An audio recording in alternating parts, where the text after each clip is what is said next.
Bienvenue à l'atelier pour la vidéo numéro 2 et donc du coup cette semaine c'est un montage un peu de tout ce qui a été fait à l'atelier. Donc j'ai commandé quelques pièces pour le compresseur aussi hein, du coup j'ai fini la dernière version du circuit donc il est parti en fabrication. Et donc du coup, il faut que je recommande une face avant pour la faire repercer, faire la sérigraphie dessus, bien sûr. Il y a la machine en rack 4U là, qui est assez grosse, donc j'ai commencé un petit peu à avancer. Voilà, je vous montrerai un petit peu ça en détail lors de la vidéo. Et voilà, j'ai reçu la face avant là, qui revient de la sérigraphie. J'ai fait le perçage et l'usinage des trous. La version double mono du Voltec EQP2. A3SS Solid State Left-Right, voilà un petit peu la première commande de cette version double mono, ça va être bien sympa. Donc du coup, il n'y a plus qu'à commencer le montage. Allez, c'est parti. Bon, j'ai avancé un petit peu là, j'ai monté le boîtier 4U. Ça fait un gros bébé quand même, hein. Ouais, c'est pas mal. Allez, on continue le montage. J'utilise les embases IEC Schaffner avec un filtre à l'intérieur. Ça c'est vraiment top. Ça permet de bien faire baisser le bruit. Il y a un super beau filtrage pour le 220 volts. Et du coup, voilà, il y a quelques petits trucs classiques maintenant que je fais hein, sur tous mes racks. Le transfo blindé, hein, quand c'est possible, bien sûr, c'est quasi obligatoire. Du coup là j'ai mon secondaire qui sort ici. Ici j'ai le primaire. Donc voilà, là ça permet. Faut pas oublier de bien poncer la peinture du transfo ici, là, du capot là. Donc il y a tout un travail hein, que je fais maintenant depuis un bon moment sur tous les racks. C'est poncer tous les points où les capots sont vissés. Voilà, pour qu'il y ait un bon contact sur toutes les faces quoi. Hein, Voilà, j'ai encore ici là. Voilà. Et donc aussi le capot du blindage transfo, faut pas l'oublier. Donc voilà ici et puis en dessous bien sûr pour qu'il y ait un très bon contact. Donc voilà, c'est plein de petits trucs comme ça qui font qu'après vos machines elles sont très silencieuses quoi. Ces racks là, j'utilise toujours ceux-là. Hein. Ils ont une couche de peinture mais alors tellement énorme que si on le fait pas, et la face avant peut être complètement isolée de la face arrière. Du coup, pour tout ce qui est masse, tout ça, c'est un peu compliqué des fois, quoi. Donc, voilà, c'est des petits trucs qu'il faut pas oublier, quoi. J'ai reçu ce matin les transformateurs.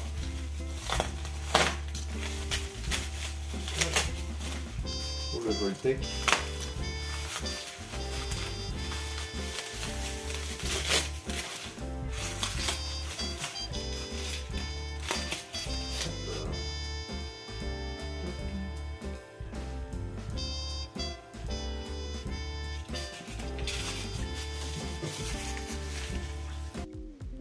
Là, les préamplis pour le Voltec EQP2, là, ils sont prêts du coup. Comme j'ai reçu les transformateurs, je viens de les monter. Donc voilà, hein, le reamp du circuit double mono. Et du coup, là, je suis sur l'alimentation. Il me manque plus que quelques pièces. Et puis, la plus grosse partie sera prête, du coup. Et puis, je vais m'occuper des filtres après, quand j'aurai reçu les composants. Voilà, c'est un petit peu tous les jours. Hein, c'est comme ça que ça se passe à l'atelier, hein, quand on attend des composants quasiment tous les jours. Même tous les jours. Donc du coup, voilà, petit à petit, hein, je fabrique un petit peu de ce matériel-là. Après, je vais passer à autre chose. Les DI, là j'ai des micros GMT 120. Là j'ai les GMT 12 qui sont en attente. Et puis là, il y a encore pas mal de choses aussi ici, là, secrets, qui vont bientôt arriver. Voilà, quelques expéditions à préparer. Et du coup, on retourne à l'EQP2 dès que j'en ai un petit peu plus. Allez.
Je vais vous parler aussi un petit peu des pénuries qu'il y a en ce moment dans l'électronique, chez les fournisseurs. C'est un petit peu pareil, hein, je vois bien chez d'autres amis là, qui fabriquent du matériel.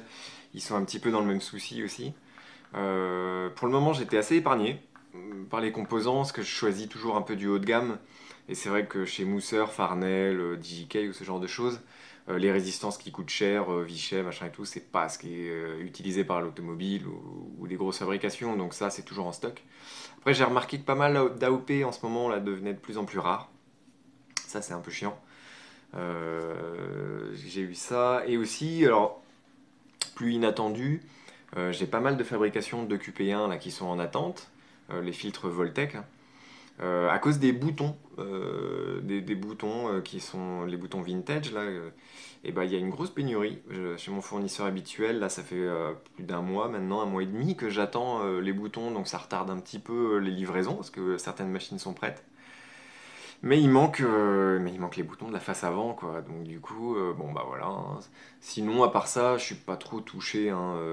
J'ai eu quelques retards, par exemple sur les GMT 120 aussi, sur la chimie pour faire le plaquage au nickel qui est utilisé sur le corps des microphones. C'est en Allemagne et l'usine qui s'occupe de ça avait beaucoup de retard parce qu'ils n'arrivaient pas à avoir de chimie, quoi, tout simplement, quoi. Donc voilà, il y a des petits trucs comme ça, un peu bêtes, quoi, mais voilà, hein, je suis pas trop touché non plus, je touche du bois encore, pour le moment ça va, hein, c'est clair. Bon super, aujourd'hui j'ai reçu les corps de GMT 120 de mon usineur, donc ça y est, c'est arrivé à l'atelier. Et donc du coup, eh ben, on va faire déballage, et puis on va commencer à monter les microphones, et puis dès que ce sera prêt, je ferai quelques petites photos aussi, tiens pour le site internet, ça fait un peu longtemps. Et puis allez, c'est parti pour un petit montage accéléré.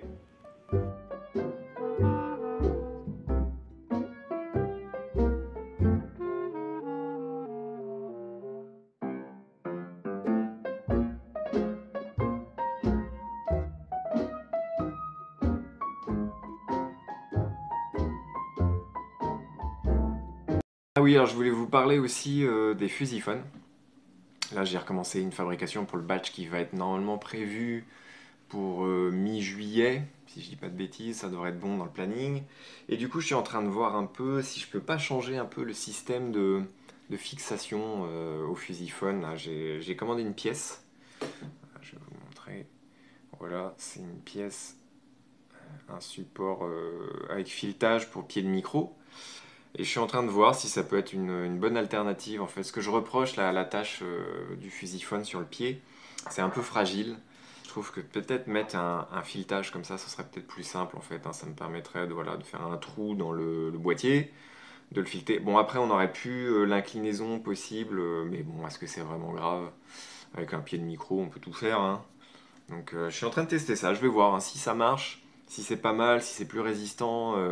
Ça me permettrait de faire aussi quelques économies sur la fabrication et donc de ne pas augmenter le prix, parce que comme les pièces augmentent partout, tout le temps maintenant, là, si je veux pas rajouter encore 5, 10, 15 euros sur le fusiphone et qui garde toujours un prix canon, et bah faut que je commence un peu à faire évoluer le design, quoi, pour trouver des moyens de réduire un petit peu le coût des pièces. Donc voilà, donc à voir, bientôt, je vous montrerai ça en vidéo aussi. Je vais lancer un peu d'impression 3D pour les fusiphones. Je vais refaire un batch là en juillet, et donc du coup, il est temps d'imprimer les pièces qui serviront pour la fabrication dans quelques semaines. Donc là, c'est les supports là, de pince micro qu'il faut que j'imprime. Alors,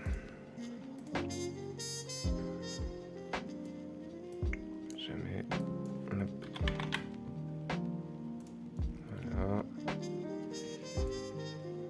Voilà. Voilà.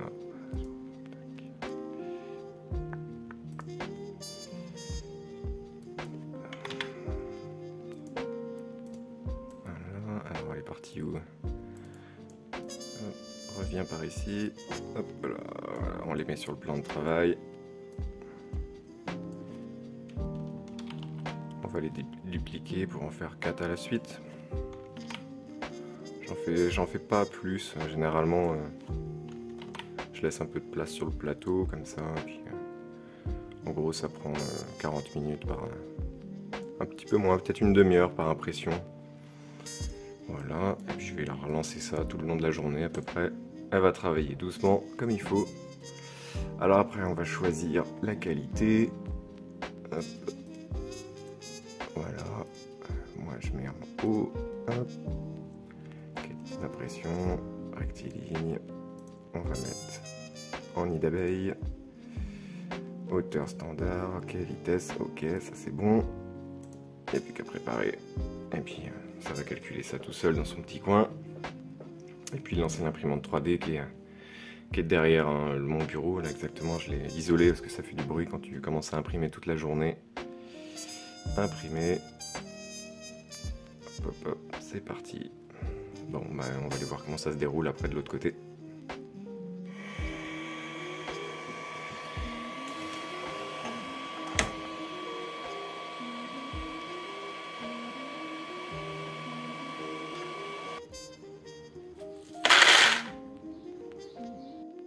On continue pour le fusiphone. Là, je viens d'envoyer en impression du coup la pièce qui sert de support pour la capsule micro. Voilà. Et je l'ai retaillé un petit peu, donc là je vais faire un premier test pour savoir si elle rentre bien avec la capsule. Voilà, c'est parti pour l'impression. Voilà, la pièce est finie d'imprimer. Du coup, je viens de vérifier, ça rentre très bien pour la capsule. Donc cette nouvelle version est nickel. Du coup, j'ai lancé la production. J'en mets 2 d'un coup. Voilà. Et donc du coup, il y en a pour une petite après-midi encore à imprimer la totalité, quoi. Allez, c'est parti.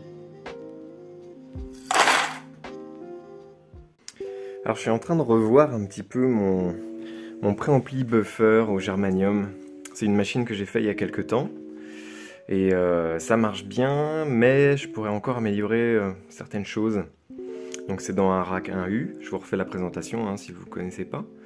Donc celui-ci c'est la version buffer au germanium avec transfo d'entrée Lindal, condensateur au bain d'huile Siemens, résistance ARMG japonaise et les petits transistors soviétiques au germanium.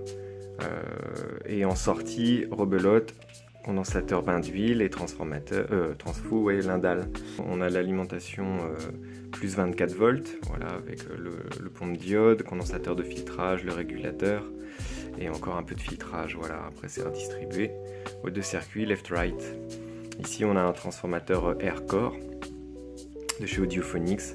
Très sympa ces transfos là, ils prennent pas de place et puis du coup il n'y a pas besoin de blindage pour cela. Ils émettent très peu de radiation, donc ça c'est parfait. Et on a toujours l'embase IEC Schaeffner ici qui permet un filtrage propre aussi du 220 volts du secteur, quoi. Et donc j'étais en train de repenser à celui-ci. Est-ce que le problème un peu de cette machine, c'est que c'est très sensible en entrée et je pense que le ratio des transfos d'entrée n'est pas le bon, là il est trop élevé. Et donc du coup ce que je vais faire, c'est que je vais changer les transfos d'entrée, refaire un peu la partie et je vais le transformer plutôt même en préampli plutôt qu'en buffer et lui apporter un peu de gain.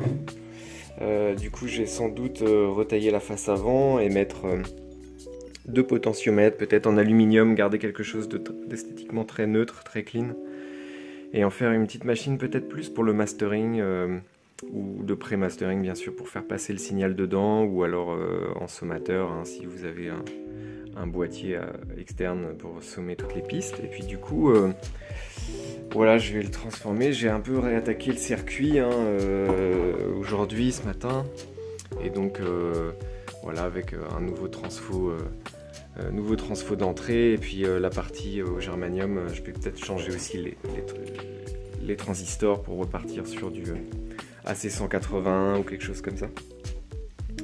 Et donc voilà, donc bah écoute, je vais lancer la production du circuit imprimé et petit à petit je ferai des vidéos sur ce projet que j'ajouterai.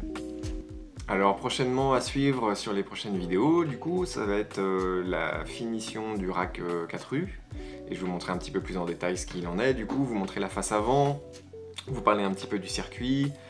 Je vais faire ça alors la semaine prochaine. J'ai aussi le microphone GMS7 en large membrane, donc nouvelle électronique, donc je vous en parlerai plus en détail aussi.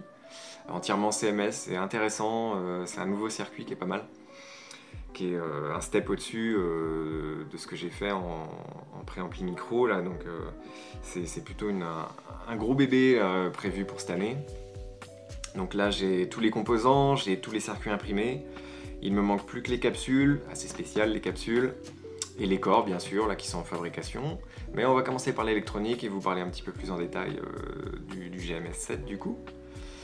Qu'est-ce qu'on va faire d'autre? Je suis sur un nouveau circuit que je suis en train de développer sur l'ordinateur, en train d'être mis en finition parce que voilà, tout le dessin est fait et donc du coup je suis en train de régler les petits derniers soucis. Je vous en parlerai un petit peu plus en détail. J'espère que j'aurai avancé un petit peu sur le compresseur, mais c'est pas sûr. Normalement je dois recevoir des pièces. J'espère qu'ils seront arrivés la semaine prochaine, comme ça je pourrai continuer et commencer à fabriquer les cellules LDR du coup pour la compression optique. Voilà. Je vais avoir pas mal de livraisons à faire la semaine prochaine, donc ça va être pas vraiment intéressant pour vous de vous montrer ça. Mais sinon, bah écoute, hein, ça va être des petites vidéos comme ça par semaine, je pense, c'est plutôt pas mal. Vers le vendredi, là du coup, de faire une vidéo qui récap un petit peu voilà, ce qui s'est passé à l'atelier, vous montrer ce que j'ai un peu fabriqué, faire quelques petits timelapses et tout, quoi, c'est marrant. Voilà, et bah écoutez, bon week-end, à bientôt.